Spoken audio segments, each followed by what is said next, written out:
नमस्कार मेरे प्यारे दोस्तों, मैं लालता मिश्रा। आज मैं आप सबको भक्त ध्रुव की कथा सुनाने जा रहा हूँ। किस प्रकार भक्त ध्रुव ने मृत्यु के सर पे पैर रख के वैकुंठ लोक को गए और किस प्रकार भगवान ने उन्हें ध्रुव लोक प्रदान किया। मेरे प्यारे दोस्तों, आप लोग ध्यानपूर्वक सुने। महाराज मनु थे। मनु के जो पुत्र उत्तानपाद थे, उनकी दो रानियां थी। उत्तानपाद की दो रानियां थी, एक का नाम सुनीति था, एक का नाम सुरुचि था। तो सुनीति जो थी, उनके पुत्र का नाम ध्रुव था, और जो सुरुचि थी उसके पुत्र का नाम उत्तम था। तो एक बार राजा उत्तानपाद अपने राज सिंहासन पर बैठे हुए थे, तभी वहाँ पे ध्रुव जी महाराज आए और ध्रुव जी जाके उनकी गोद में बैठने लगे। तो पिता ने भी अपना हाथ आगे बढ़ा दिया ध्रुव को गोद में लेने के लिए। उसी समय वहाँ पे खड़ी थी सुरुचि। उसने अपने पुत्र उत्तम को उठा के राजा उत्तानपाद की गोद में बैठा दिया और ध्रुव को हाथ पकड़ के बाहर उतार दिया और बोला कि अगर तुम्हें राजा की गोद में बैठना है तो तुम्हें हमारे गर्भ से जन्म लेना पड़ेगा। जाओ, भगवान की तपस्या करो और अब इस देह को छोड़ के दूसरा जन्म भगवान से मांगना और कहना कि मुझे सुरुचि के गर्भ से जन्म दे, तब तुम जाके कहीं राजा उत्तानपाद के गोद में बैठ सकोगे, वरना इस पे हमारे बेटे उत्तम का अधिकार है। ये कह के सुरुचि ने धक्का मार के ध्रुव को बाहर उतार दिया। बेचारे 5 साल के ध्रुव रोते हुए अपने घर गए और अपनी माँ सुनीति से बताया कि माँ, आज मेरा ऐसे ऐसे अपमान हुआ राज्य में, मुझे धक्का मार के भगा दिया और बोले जाके तपस्या करो और जब भगवान नारायण प्रकट हों तब उनसे ये वरदान मांगना कि ये देह छोड़ के मुझे सुरुचि के गर्भ से जन्म दो, तब तुम्हें राज सिंहासन मिलेगा। ये सुन के सुनीति बहुत दुखी हुई और खुश भी हुई। बोला, बेटा, सुरुचि तुम्हारी सौतेली माँ है, उसने सब काम गलत किया है, पर उसने एक काम बहुत अच्छा कहा है तुमको कि जो जगत पिता नारायण हैं, उनकी गोद में बैठने के बाद फिर किसी को उतरना नहीं पड़ता। ये छोटे मोटे राज्य के पद, इस पे बैठने के बाद एक न एक दिन ज़रूर उतरना पड़ता है, लेकिन जो परम पद भगवान का है, उसमें एक बार जो व्यक्ति चढ़ जाता है फिर उसे कभी नहीं उतरना पड़ता। इसलिए कि तुम इस संसार के क्षुद्र वस्तुओं की आकांक्षा छोड़ दो और उस परमात्मा के परम पद को प्राप्त करो। बेटा, ध्रुव 5 साल की अवस्था में चल दिए भगवान श्री नारायण को ढूंढने के लिए। भगवान नारायण की तपस्या के लिए निकल पड़े ध्रुव। तभी रास्ते में उन्हें भगवान श्री नारद जी मिले। देव ऋषि नारद जी ने कहा कि बेटा, कहाँ जा रहे हो? ध्रुव ने कहा कि हे प्रभु, मैं उस परमात्मा हरि नारायण की खोज में जा रहा हूँ, कृपया करके मेरा मार्गदर्शन करें गुरुदेव। नारद जी जैसे गुरु मिल गए भक्त ध्रुव को, अब तो भगवान का मिलना तय हो गया। और उन गुरुदेव ने बहुत ही अच्छी तरीके से ध्रुव को बताया कि हे ध्रुव, तुम मधुबन चले जाओ। जो वृंदावन के पास मधुबन है, वहाँ भगवान श्री हरि का नित्य निवास है। ध्रुव जी महाराज चल दिए मधुबन की तरफ।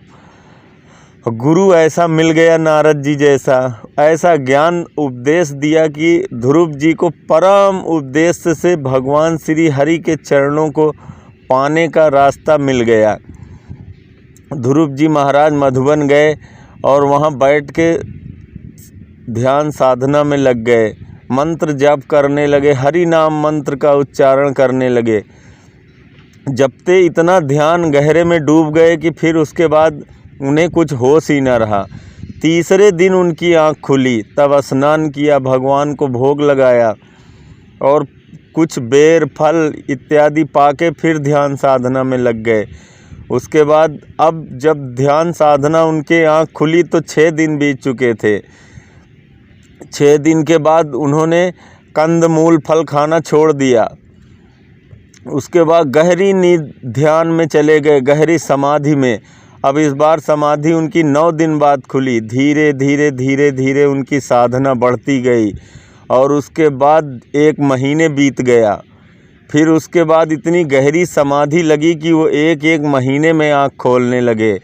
जब दूसरा महीना बीता तो उन्होंने भोजन बिल्कुल त्याग कर दिया, सिर्फ जल पीने लगे।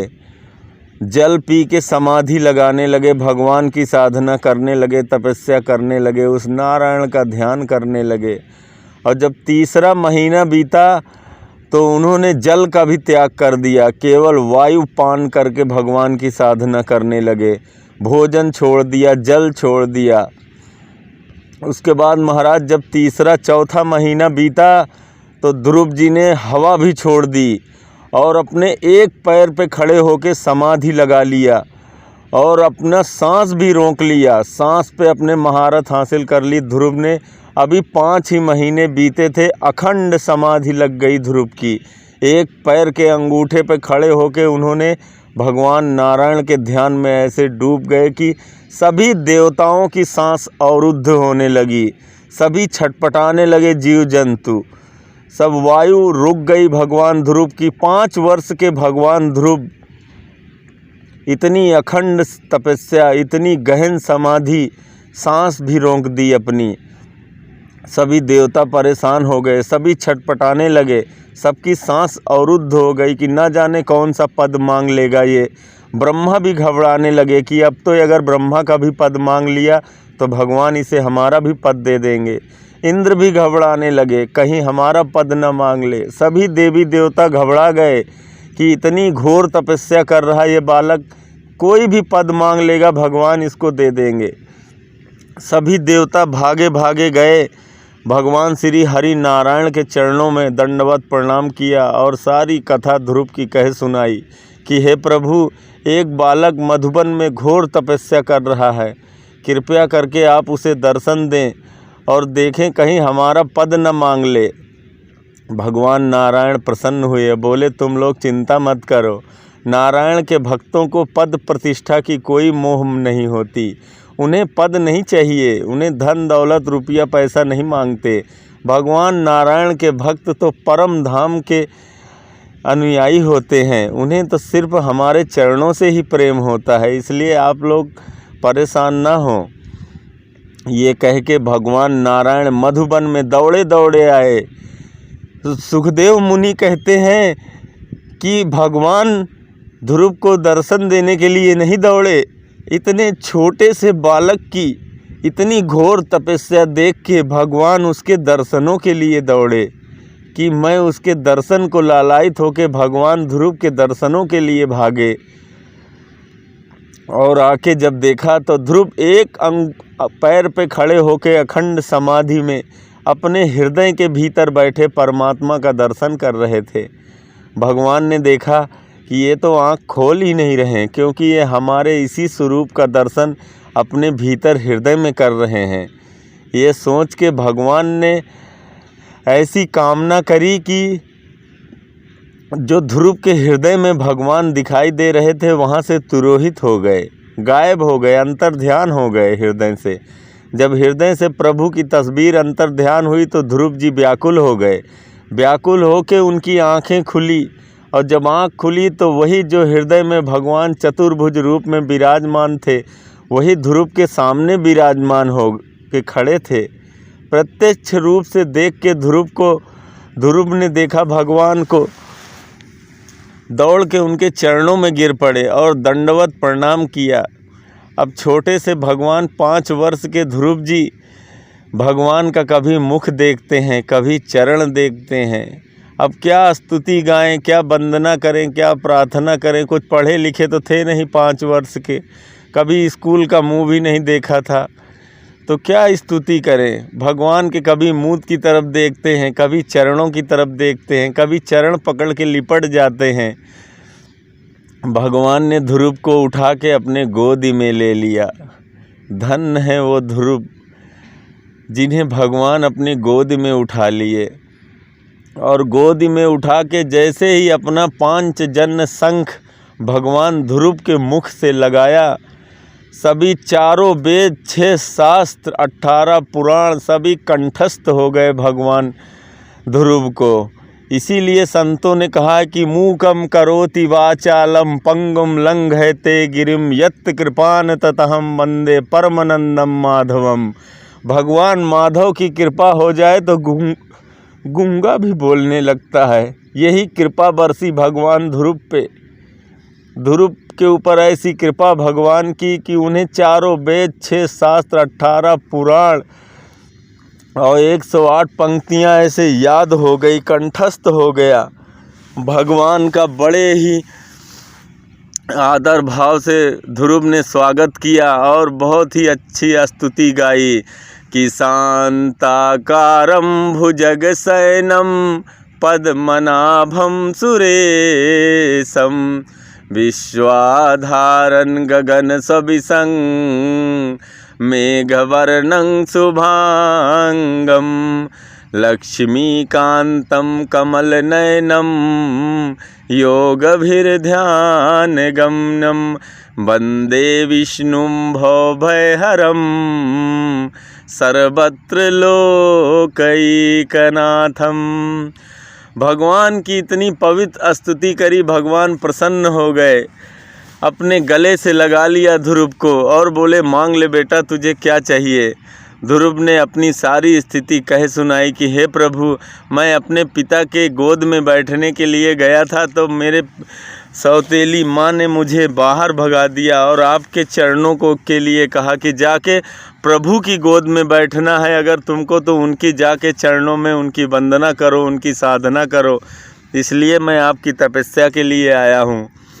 भगवान हरि प्रसन्न होके उन्हें 36,000 वर्षों तक राज्य करने का आशीर्वाद दिया और कहा कि जब यहाँ से राज्य तुम्हारा समाप्त होगा तब हमारे बैकुंठ धाम में तुम्हारे लिए ध्रुव लोक के नाम से प्रसिद्ध हो जाओगे। तुम ध्रुव तारा बन के चमकोगे समस्त संसार में। ऐसा आशीर्वाद दिया भगवान ने।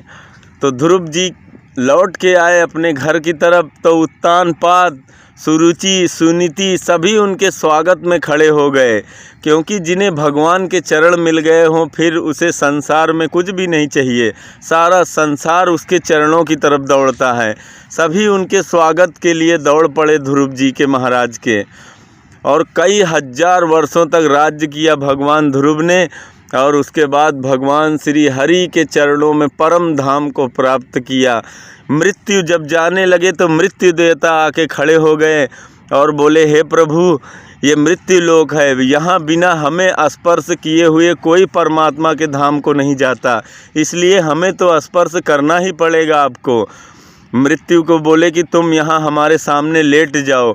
मृत्यु ध्रुव के सामने लेट गया और ध्रुव मृत्यु के ऊपर पैर रख के, विमान पे अपना पैर रख के भगवान श्री हरि के धाम को गए और उनकी भक्ति दिग दिगांतर तक मशहूर हो गई। भगवान के चरणों का ध्यान का प्रताप ये हुआ कि आज ध्रुव तारा के रूप में चमक रहे ध्रुव देव। और हे मेरे प्यारे दोस्तों, ऐसी और कथाएं सुनने के लिए आप हमारे चैनल को सब्सक्राइब कर लीजिए। हम फिर मिलेंगे अपने अगली वीडियो में। तब तक के लिए जय श्री राधे कृष्ण।